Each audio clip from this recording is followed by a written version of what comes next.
Welcome to the Road to Recovery, the Road to Freedom with Mark. Nice to be back. We're going to have a little break next week because we've got Easter coming up. So this will be the last show for a couple of weeks. So I just want to start by thanking all the sponsors very much. New Zealand On Air and T.G. McCarthy Trust and Wairarapa TV, thanks for coming on board, and all the other sponsors who support our radio. But most importantly, I'd like to thank Michael and Veronica, who have supported me for many, many years, and Michael gives me a prod every now and then and gets me to write some new stuff, or at least has been pushing me to do so, and I've managed to deliver on the last couple of weeks, and I've got a new one for you today.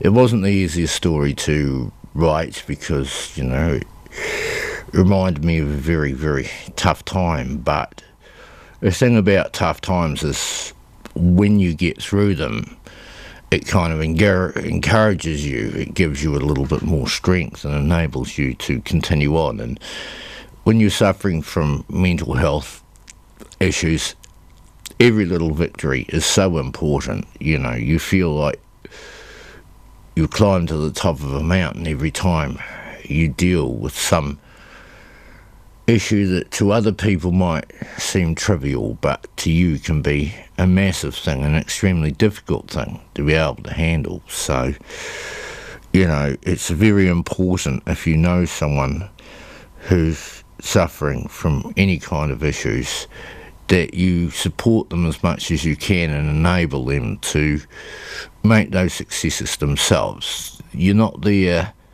to wipe their nose. You're not there to do things for them.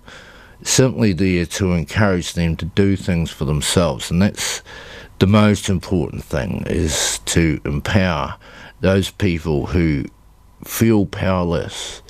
That is one of the most important things that you can do. It takes a lot of strength to be a good person and to be there for others. You're not good because you're afraid. You're good because you're strong enough to be able to go out of your way to do something for someone else. And that in itself has its own rewards. It's amazing how good you feel knowing that you helped someone else. That is what is missing from our society, really. And I think maybe those terrorist attacks on that Friday drew us a little closer temporarily, but my sincere hope is it draws us to closer as a nation now and forever.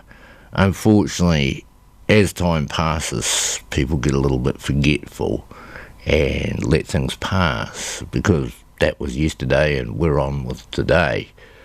I hope that never happens in this case. I hope we've come to realise that yes, we are different in the society, but it doesn't really matter. We should celebrate our differences rather than exclude others because they don't quite fit into the little category that we live in. It's important to be more open-minded and mindful about things. Well, let's crack on with today's story. It's quite something. This is called The Longest March Home. It was winter in London and Christmas was closing in fast. Work on the building sites was dwindling off and I was missing home. I was slowly coming round to the idea that I would never leave London and she would become my new home. But I didn't know anyone in London too well other than my best mate Cedi, and he was off to Germany to see our old mate Manfred in Mannheim. I was freezing my arse off in my big old squat in South London just off the Old Kent Road, so I went for a final pint with Cedi down the Thomas à Becket before he headed off for Germany. I loved those pubs down the Old Kent Road, the Henry Cooper, the Green Man, Thomas à Becket, Gin Palace and the Elephant and Castle. But the Thomas à Becket was my favourite in London. Many of them had gymnasiums and rings for professional boxers upstairs, and they produced some real class boxers, right up to international level. I got to know a few of the boxers who worked as bouncers for a bit of extra cash. They were hard men, but really good fellas, and I watched a few of them fight for titles in places like Crystal Palace. Whilst I was having our last few ales, Seedy suggested I go to Manfred's in Germany to have Christmas with them. We chewed the fat for a while, because it was just a couple of weeks till Christmas. Also, I didn't have too much spare cash or accommodation in Mannheim.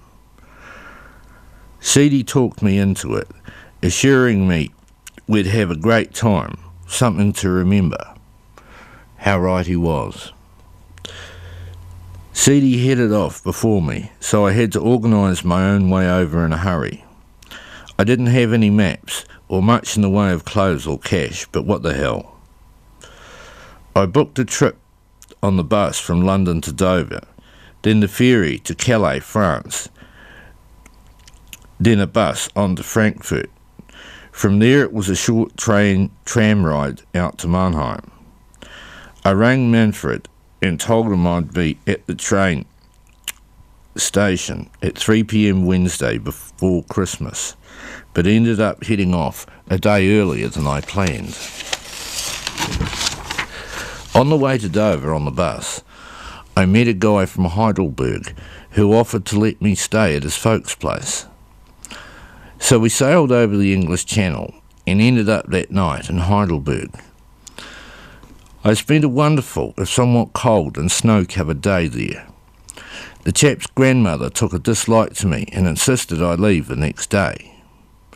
Some of those old Germans were strange, but I was happy enough to finally meet my old friend Manfred on the platform at Mannheim. I was so relieved to see him, and he took me back to the small flat he and Jutta shared. We had a great dinner with some friends, then got on the mulled wine. Over a few drinks, a friend of Manfred's, Brigitte, offered to put Seedy and me up for the night in the small loft in her flat. We gratefully accepted and got rolling on schnapps and vodka, then headed off to Brigitte's flat. It was snowing and really cold on the way home, and I realised my coat and clothes were not really adequate for such a cold European winter. The flat too was really cold, and the tiny attic she showed us up to was only heated by a tiny paraffin heater. The attic was half a story above the first floor in a tiny flat around a cobblestone quadrant. We hunkered down the best we could, but I had troubled dreams all night. Despite my drunken state, I kept waking up, imagining rats were running over my blanket. I woke up, freezing at first light, and shook Seedy awake. "There were rats running over us last night, weren't there?" I asked him. "Yeah, let's get the F out of here," he said. We raced off downstairs, but the door was locked, so we headed back to the attic, hopped through the window, and slid off the snow-covered roof down to the cobblestones below. A long way down, but it sure felt good to escape. Turns out Brigitte had kept pet rats, but they had escaped. Then wild rats came in and bred with the pet rats, living under the floor and in the walls. What a nightmare. Nonetheless, our stay in Mannheim was wonderful. We visited one or two older folks who had lived through the war, and they came across as markedly different to the younger generations. Most of our days were compiled of drinking the Germans' wonderful pills and vodka and going for long walks in the snow. It was amazing to see how thick it piled up on the trees. Christmas turned out to be a pretty tame affair, but New Year's Eve was a real blast. A few of us went round drunk as skunks, blowing out street lights with pistols which shot like starting guns. Never seen anything like it. I really liked staying with the Germans. They are an interesting and complex people if somewhat flawed. They seem tied to their past in all of its dark and awkward ways, glorious and yet terrible. That is where the complexity comes in. It was an enlightening time. In those days, Germany was still split into East and West. A year or two later, the wall came down, and the world continued to change as it must. After New Year's, I had to head back to London. I had virtually no money left and no maps or plan of how I would get back to London. Manfred dropped me off about 20 kilometres out of Mannheim, and I had to hitchhike my way down through Germany, then hook right at Aachen at the border, and cross through Belgium via Brussels to Ostend, and back across the Channel to Dover and on to London. On the motorway it was cold, grey in the middle and white on the shoulders.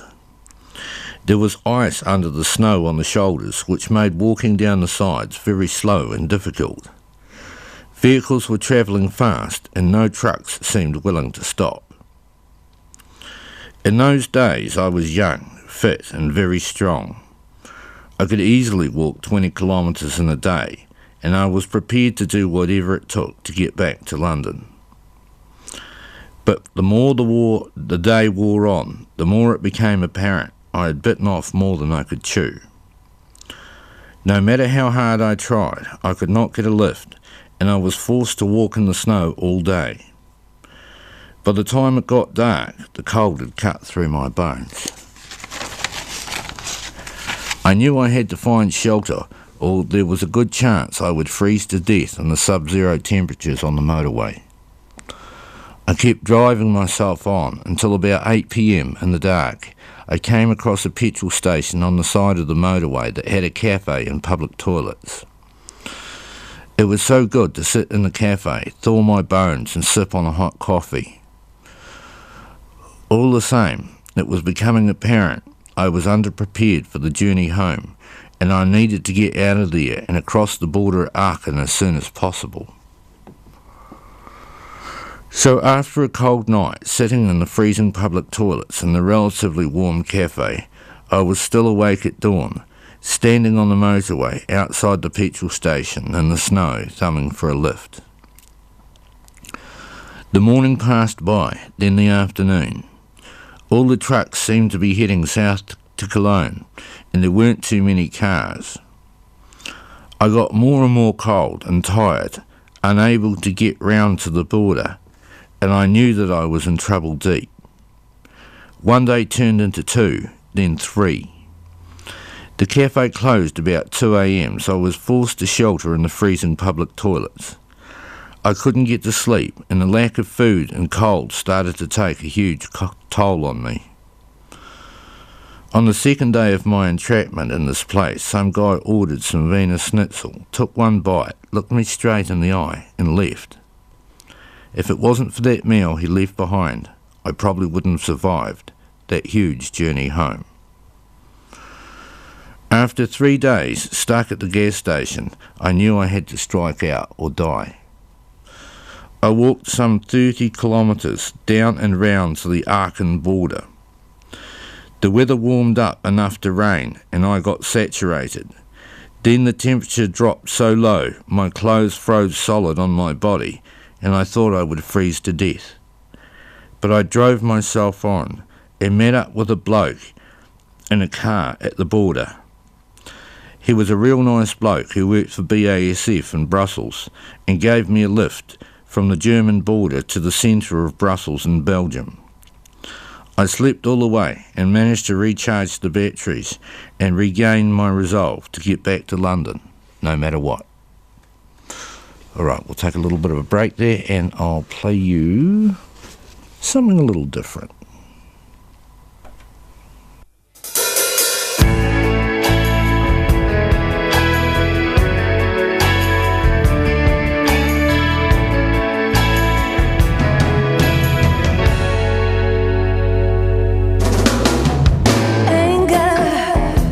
Towering in shiny metallic purple armor, queen jealousy, envy waits behind him. Her fiery green diamond sneers at the grassy ground.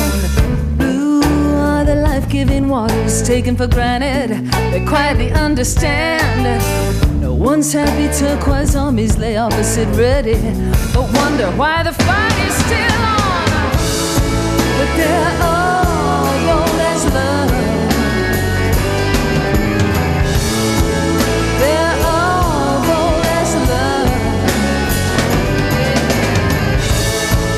They're all bold as love. Just ask the exes.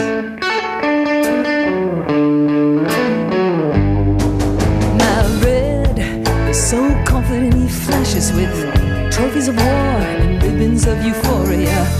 Orange is young, full of debt, very unsteady for the first full round. My yellow in this case is not so mellow. In fact, I'm trying to say it's frightened like me. And all these emotions of mine keep holding me from giving my life to a rainbow like you. But I'm bold as love.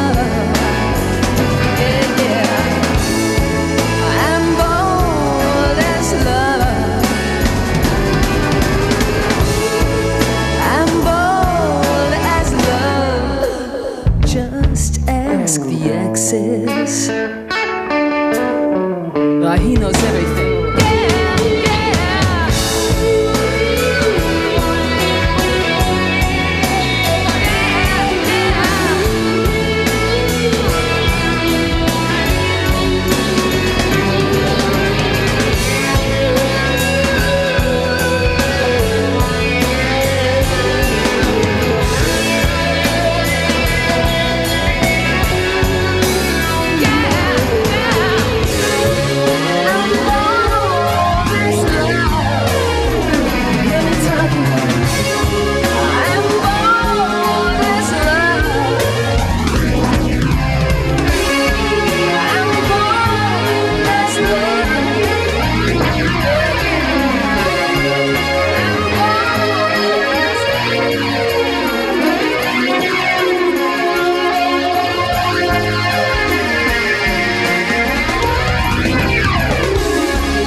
That was Chrissy Hines of the Pretenders, as I'm sure you've never heard her before, covering a version of the late great Jimi Hendrix's Bold as Love. Great song. Welcome back to the Road to Recovery, the Road to Freedom with Mark. Time's a ticking, so we're going to crack on with the longest march home, and I'm just on the outskirts of Belgium, so I'll pick it up there. Just on the edge of Brussels. In the snow. Here we go. I knew that Ostend was the closest port to Brussels, but I had no map, food or money, and no idea which direction to go. I was still exhausted, and I stumbled into the underground. I guessed which way to go, despite the fact I knew no Belgian. I got to the outskirts and followed what looked like a main road till sunset. It was snowing and very cold, and I was getting desperate to find respite from the freezing road. I came across an old Gothic church and pounded on its massive doors, but neither God nor his representative answered my calls, so I stumbled off, down the motorway, out of Brussels. I came across a sign pointing to Gond and guessed it must be halfway to Ostend. It was too late to turn back, so I had to risk everything and walk all night, hitchhiking in the dark and snow. The side of the motorway was slippery with ankle-deep snow.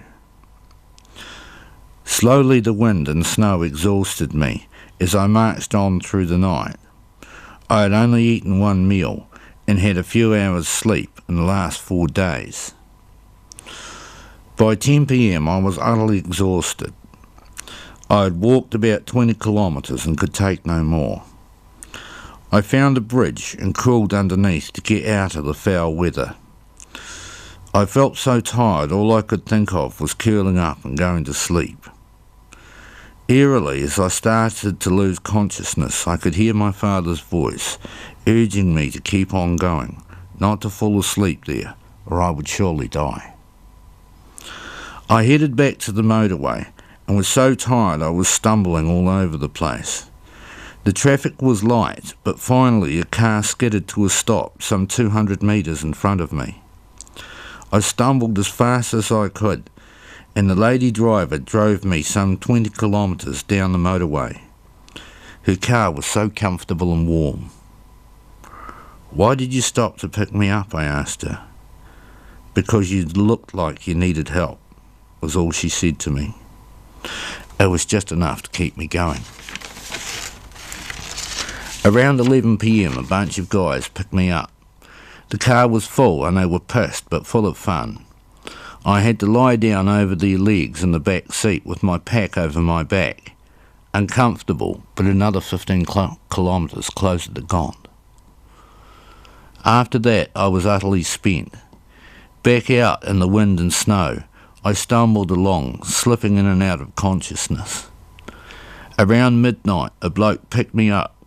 He introduced himself as Peter and told me he was going through to Gond. He said I could stay with some friends of his who sold Persian carpets.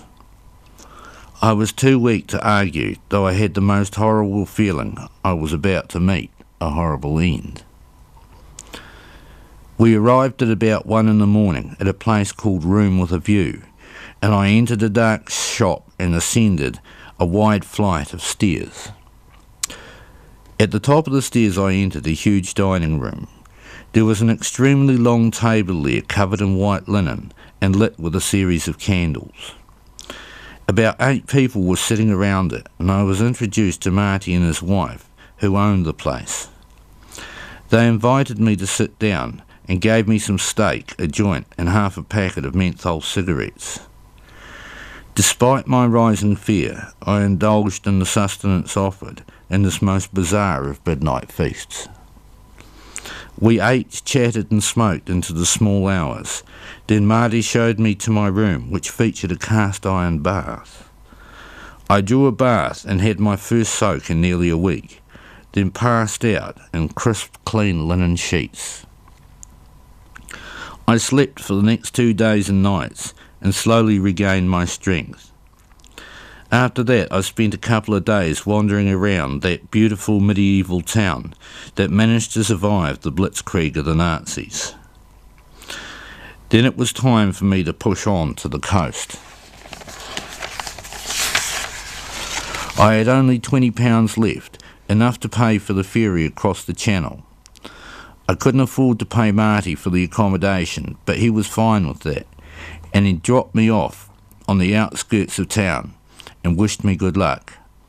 I hugged him and thanked him sincerely for being there when I needed help so badly. Those sort of things you never forget.